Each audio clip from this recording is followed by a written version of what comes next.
Hello नमस्कार दोस्तों। आज इस वीडियो के अंतर्गत मैं आपको बहुत ही सुपर एनालिसिस देने वाला हूँ, जिसको देखने के बाद आपको ये लगेगा कि आपका इस बार रेलवे ग्रुप डी में सिलेक्शन आराम से हो जाएगा। साथ ही साथ इस वीडियो के अंतर्गत मैं आपको ये बताऊंगा कि इन 2 सालों के बीच में कितना कंपटीशन आपका जो है ये बढ़ गया है या नहीं बढ़ा है, ठीक है। और साथ ही साथ मैं आपसे बात करूंगा कि एग्ज़ाम कब तक हो सकता है शुरू, और कैसे आपको अपने नंबर को इंक्रीज़ करना है और कैसी स्ट्रेटजी आपको तैयारी करनी है। ये सब चीज़ें मैं आपको इसमें बताऊंगा, तो वीडियो को एंड तक देखिएगा। वीडियो बहुत ज़्यादा इंटरेस्टिंग आपके लिए होने वाली है और आपको एक अच्छा मोटिवेशन मिलेगा, जिसके थ्रू आप अपनी एनर्जी को जो है एक जगह पे संचित करके आप जो है पढ़ाई में फिर से लग सकते हैं। तो दोस्तों वीडियो को शुरू करते हैं। जैसा कि आप सभी जानते हैं कि आरआरसी ग्रुप डी का फॉर्म आया था 12 मार्च 2019 को, जैसा कि आप स्क्रीन पे यहाँ पे देख पा रहे होंगे, ठीक है। लेकिन जब ये वैकेंसी आई थी तो टोटल वैकेंसी जो थी 1,03,769 वैकेंसी है, ये सभी लोग बात जानते हैं। और टोटल फॉर्म अप्लाई किया था 1,15,00,000, ठीक है। मैंने आपको जो है इसमें सारी चीज़ डिटेल में दिखा दी है कि एससी, ओबीसी, एसटी से कितने लोगों ने फॉर्म को अप्लाई किया है कैटेगरी वाइज। आज मैं आपको इस वीडियो में उन 7 पॉइंट्स की बात करने जा रहा हूं जिसका बेनिफिट आपको मिलने वाला है, और आपको ये पता चलेगा कि कम से कम 50 से 60% का कंपटीशन आपका डायरेक्टली कम हो गया है। वो कैसे कम हो गया, वो चीज़ें मैं आपको इस वैकेंसी के थ्रू समझाना चाहूँगा कि जब आपका आरआरसी ग्रुप डी का फॉर्म 12 मार्च 2019 को आया, उसके जस्ट 1 साल पहले कितनी वैकेंसी आई थी और उसके बाद कितनी वैकेंसी आई है जो आपकी कंप्लीट पूरी हो चुकी है, और जिससे अच्छे से अच्छे धुरंधर बच्चे जो है यहाँ पे आपका कंपटीशन को डायरेक्टली कम कर देंगे, ठीक है। तो इस चीज़ को समझने की कोशिश कीजिएगा। तो जैसे कि हम सबसे पहले यहाँ पे बात करेंगे एसएससी जीडी की। एसएससी जीडी का फॉर्म जो है वो रेलवे वैकेंसी के आने से पहले 2018 में आया हुआ था। 54,593 की टोटल इसमें वैकेंसी थी। जैसे ही जीडी की भर्ती आई तो लोग जोरों शोरों से तैयारी करने लग गए, लेकिन स्टूडेंट को ये नहीं पता था कि कुछ समय बाद जो है एसएससी के बाद जो है रेलवे की भी वैकेंसी ग्रुप डी की 1 लाख से ज़्यादा भर्ती आने वाली है। तो वो लोग तैयारी इसमें कर ही रहे थे कि भर्ती आ चुकी थी, लेकिन जो आप जैसे कि जानते हैं कि रेलवे ग्रुप डी का प्रोसेस इतना स्लोली, इतने धीमे धीमे यहाँ पे चला है, और जिसकी वजह से ये हमें देखने को मिला है कि एसएससी जीडी के बच्चे जो है एग्ज़ाम भी दे चुके हैं, एग्ज़ाम को क्वालिफाई भी कर चुके हैं, और क्वालिफाई करने के बाद जो है इसमें 80% बच्चे अपना सिलेक्शन ले चुके हैं। बाकी जो है ट्रेनिंग का इंतज़ार कर रहे हैं। अब ये एक बात बताइए, जो एसएससी जीडी में बच्चे सिलेक्ट हुए हैं वो काफ़ी अच्छे लेवल का जो है उसमें एग्ज़ाम आता है, यानी कि जो जीडी एग्ज़ाम को क्लियर कर सकता है वो बहुत ही आराम से रेलवे ग्रुप डी के एग्ज़ाम को क्लियर कर सकता है। अब आप ये समझने की कोशिश कीजिए कि अगर 54,593 वैकेंसी, ठीक है, ऐसा तो नहीं है कि जीडी वालों ने इसका फॉर्म नहीं भरा है। जीडी वालों ने भी इसका सबका फॉर्म भर दिया है, क्योंकि मैंने उन सारी वैकेंसी को लिया है जिसका syllabus almost same to same है। और जानते हैं कि जो मिडिल क्लासेस होते हैं, जो कंपटीशन, जनरल कंपटीशन की तैयारी करते हैं, ठीक है, वो अपने सिलेबस को देखते हुए फॉर्म को अप्लाई करते हैं। यदि जो चीज़ की वो तैयारी कर रहे हैं उससे सेम टू सेम रिलेटेड अगर 80% सिलेबस उनका सेम होता है तो उससे रिलेटेड जो गवर्नमेंट जॉब्स आती है तो उनकी वो तैयारी करते हैं। तो इसी हिसाब से ग्रुप डी के फॉर्म काफ़ी जीडी के बच्चों ने भी भरा होगा, जो लोग इनका पेपर दे रहे थे। अब इसमें से बहुत ही अच्छे बच्चे हैं जिनका सिलेक्शन हो गया, जो कि रेलवे ग्रुप डी में सिलेक्शन ले सकते थे, बट जो है अब उन्होंने सिलेक्शन ले लिया, ज्वाइनिंग ले ली है, ठीक है। तो ये सोचिए कि 1 लाख जो ये भर्ती, इनमें से अगर 54,554, मैं तो ये नहीं कह रहा हूँ कि 54,000 सब लोग इसी में फॉर्म भरे थे, लेकिन हाँ, जितने लोगों ने भी इनमें सिलेक्शन लिया जो इसमें फॉर्म भरे हुए थे, तो कहीं ना कहीं कॉम्पिटिशन तो आपका कम हुआ, ठीक है। उसी तरह अगर आप देखेंगे उत्तर प्रदेश पुलिस 2018 की भी वैकेंसी आई थी, जो कि 41,520 वैकेंसी जो है, जो पूरे भारतवर्ष काफ़ी स्टेट से वैकेंसी भरी गई थी, और इसकी भी वैकेंसी को पूरा कर लिया गया है। इसकी भी वैकेंसी को जो है अब फाइनली इसको पूरा कर लिया गया है, ठीक। और क्योंकि इनका तो वैकेंसी अभी अभी पूरा हुआ है, पहले तो पूरा हुआ नहीं था, तो उसके बाद ही 2019 में भी जो है रेलवे ग्रुप डी की भर्ती आ गई। तो जो इसकी तैयारी कर रहे हैं पुलिस की, तो उनका almost same to same syllabus इसमें होता है, साइंस और इसमें जीके, जीएस, सारी चीज़ें एक ही जैसी होती है। तो उन्होंने भी फॉर्म भरा है। प्लस 2019 में अगर आप बात करेंगे 2018 दिसंबर के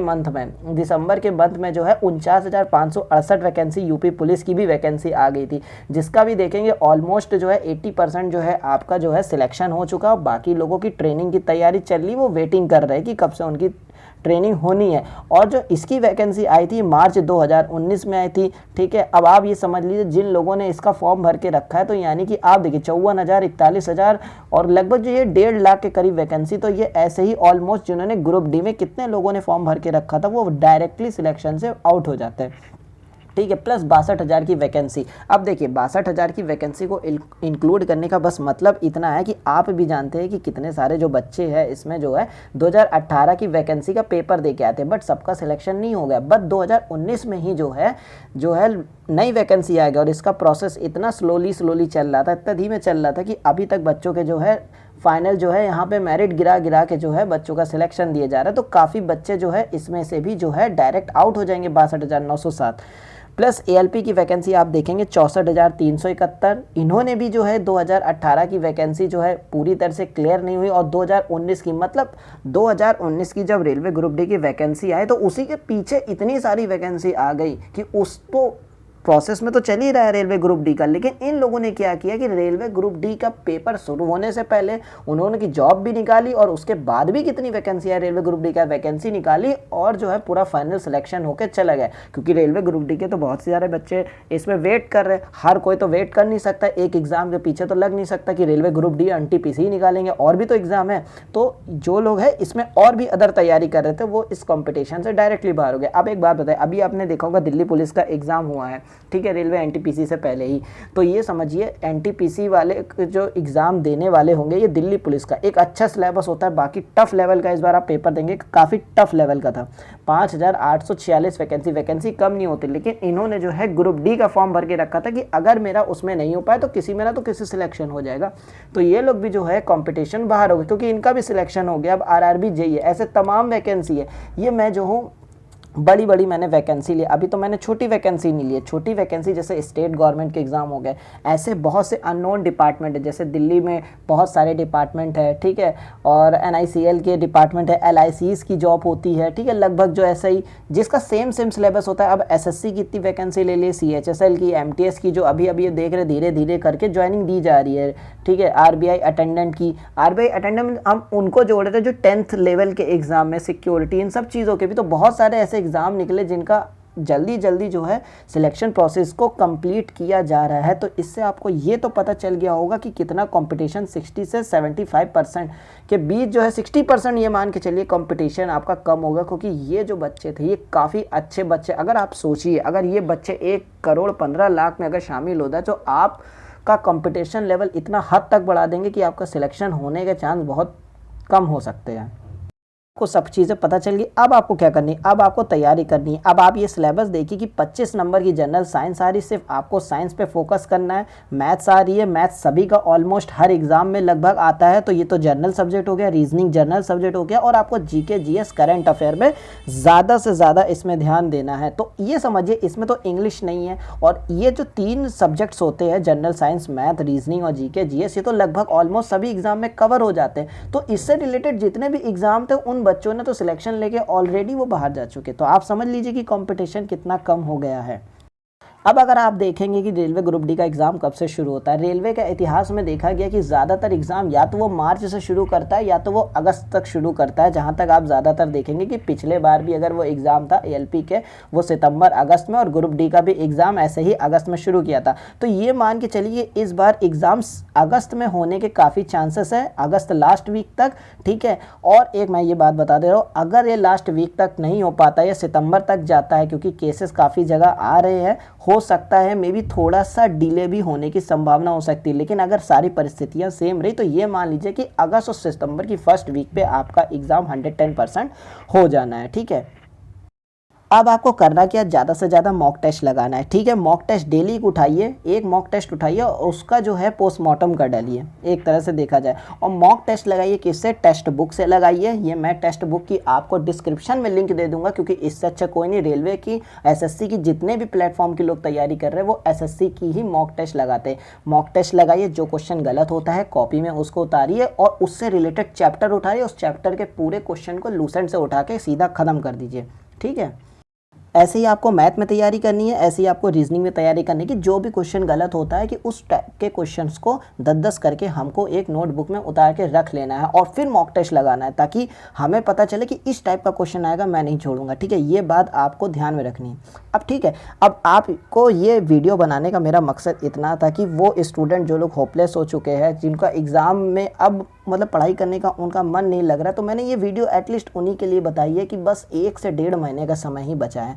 एक बार जान लगा के तैयारी कर लो, क्योंकि ये आपके लिए ग्रेट ग्रांड अपॉर्चुनिटी है। एक बार मिस हो जाएगी तो फिर दोबारा आपको कब मिलेगी नहीं पता। ये तो मान के चलिए एग्ज़ाम तो होना ही होना है। क्यों, रेलवे एनटीपीसी का एग्ज़ाम नहीं हुआ, 2 साल का डिले उसमें भी हुआ, लेकिन एग्ज़ाम हुआ ना, लेकिन एग्ज़ाम हो के ही रहेगा। ये तो बात आप मान के चलिए, चाहे 2 महीने बाद हो चाहे 3 महीने बाद, एग्ज़ाम हो के चलेगा। जो एग्ज़ाम को पकड़ के रखेगा और तैयारी ढील नहीं छोड़ेगा, वही एग्ज़ाम को निकालेगा। ठीक है, अब ये मत मानिएगा कि इसमें ऐसा नहीं कि 60% कंपटीशन बिल्कुल कम हो गया तो हम जो है पढ़ाई करेंगे। बिल्कुल आप पढ़ाई करिए, चाहे 2 घंटा चाहे 4 घंटा। ठीक है, क्योंकि इसका सिलेबस काफ़ी ज़्यादा जो है डिफरेंट से आता है, थोड़ा डीप पूछा जाता है, तो आपको अच्छे से हर चीज़ें पढ़कर चलनी पड़ेंगी। क्योंकि पिछले बार आपने देखा था कि इसके जो लेवल था वो कैसा था, तो क्वेश्चन का बहुत ही अच्छा पैटर्न होता है, लेवल होता है, तो आपको प्रीवियस ईयर के क्वेश्चन लगाते चलते पड़ेगा।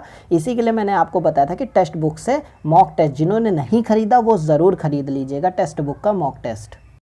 ये मान के चलिए कि जिस बंदे ने 100% एक्यूरेसी के साथ 65+ क्वेश्चन सही करके आ गया, उसका इस बार जो है नॉर्मलाइज हो गया, सिलेक्शन होने का चांस 95% बढ़ जाएगा। बस ये समझ लीजिए आपके लिए लास्ट मौका है, एक बार फिर से आप तैयारी में जुट जाइए। क्योंकि देखिए ऐसा तो नहीं, 1,15,00,000 में भी काफ़ी स्टूडेंट है जो इन 2 सालों में तैयारी करके काफ़ी अपने आप को बेटर बना लिया होगा, और काफ़ी लोग नहीं भी बना पाए होंगे। ठीक है, मैक्सिमम है कि 100 में से 10 बच्चा तो है अपने आप को कम से कम इतना तो लायक बना चुका है कि 50 नंबर ला सके। तो आप जिनकी तैयारी कंप्लीट हो चुकी है वो तैयारी करिए। ठीक है, मिलते हैं नेक्स्ट वीडियो पे। यदि वीडियो अच्छा लगा प्लीज़ चैनल को सब्सक्राइब करना और कमेंट करना, मैं कमेंट का रिप्लाई ज़रूर देता हूँ। जय हिंद, जय भारत।